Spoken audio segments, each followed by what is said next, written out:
পৃথিবীর সবাই বেইমানি করলেও পরিশ্রম কখনো বেইমানি করে না।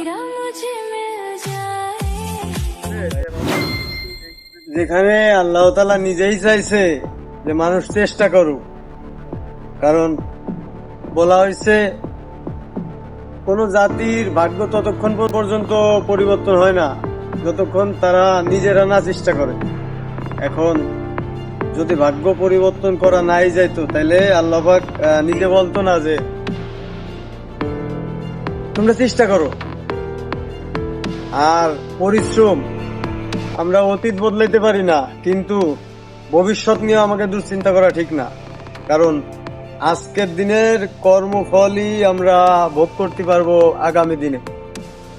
ভবিষ্যৎ পরিবর্তন করা সম্ভব না, অতীত নিয়েও পড়ে থাকা ঠিক না। চেষ্টা করলে আল্লাহ তাআলা অবশ্যই মানুষের ভাগ্য পরিবর্তন করে, কারণ পৃথিবীর সবাই বেইমানি করলেও পরিশ্রম কখনো বেইমানি করে না। তোমার পরিশ্রম তোমার কাছে ফিরে আসবেই, সেটা সফলতার রূপেও হতে পারে অথবা অভিজ্ঞতা রূপে। পরিশ্রম কখনো বেইমানি করবে না। আল্লাহ হাফেজ।